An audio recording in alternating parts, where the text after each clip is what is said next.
Hello guys! Hello! This is for Taurus. Taurus, welcome dito sa aking channel. Kapalaran 888 Taurus.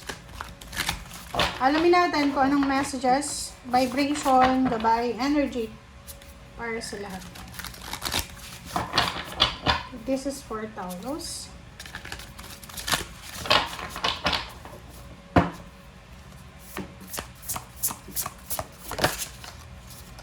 Okay, Taurus, 6 of Pentacles. This is for April.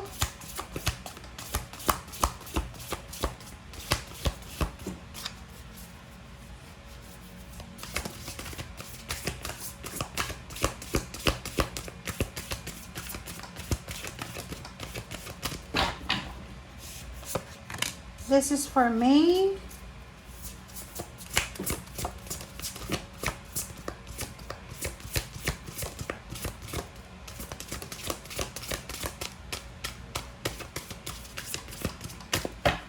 Okay, and this is for June.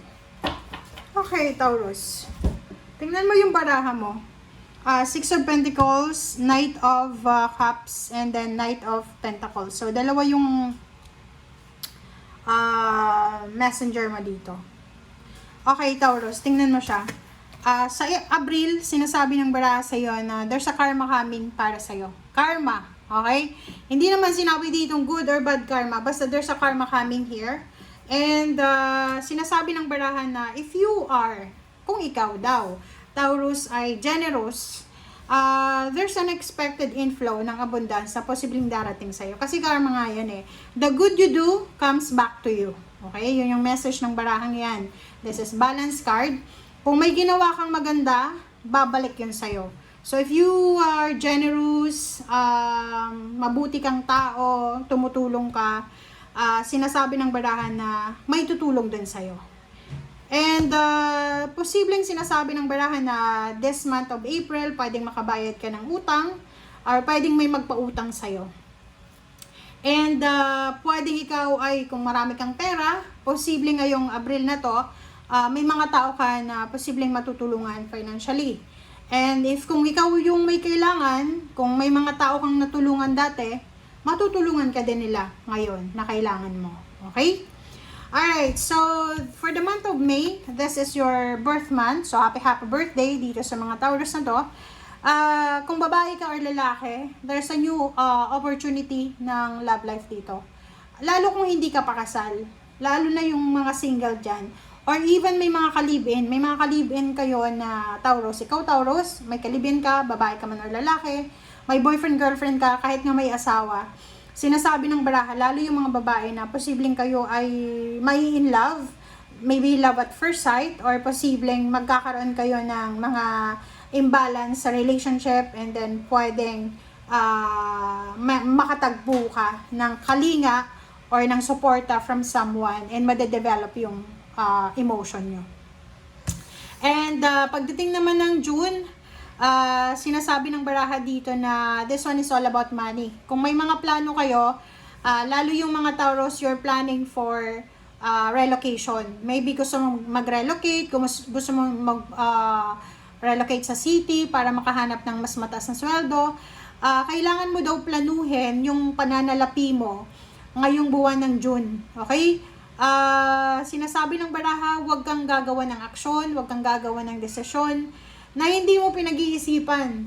Huwag kang padalos-dalos sa kung ano man na decision mo, especially kung tungkol ito sa pera, trabaho.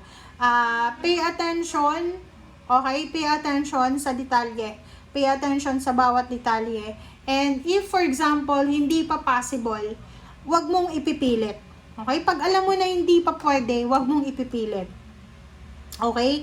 So, nakikita ko sa'yo dito na maybe may may spiritual helpers and guides ka na posibleng makakatulong sa'yo this month ng June. Kung ano man yan na mga gusto mong gawin sa buhay. Alright? So, let's check. Let's clarify.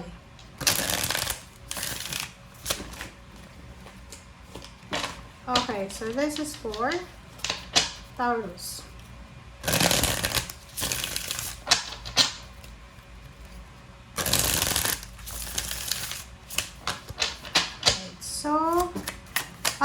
Six of Pentacles. Ace of Swords. So, it's either ikaw or yung ibang tao ang hihingi ng tulong. Pwedeng ikaw yung nangangailangan ng tulong, financial help.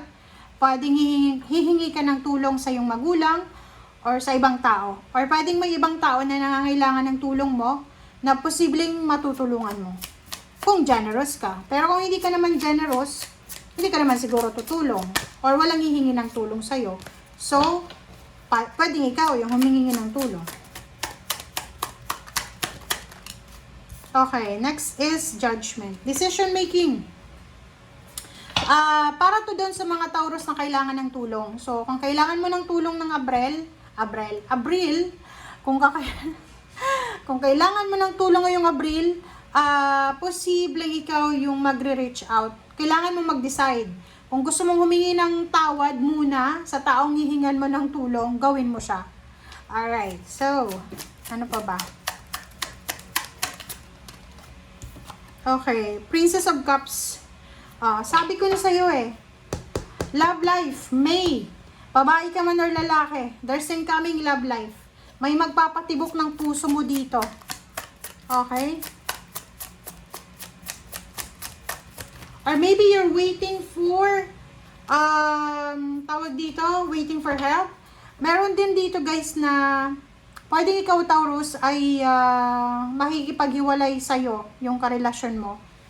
Kung lalaki kang Taurus, pwedeng ikaw ay hihiwalayan ng karelasyon mo. It's because of third party. So, ikaw itong masasaktan. Pero kung ikaw naman ay lalaki, ikaw yung makikipaghiwalay doon sa person mo kasi may napupusuan ka ng iba. OMG. Okay, what's the Knight of Pentacles?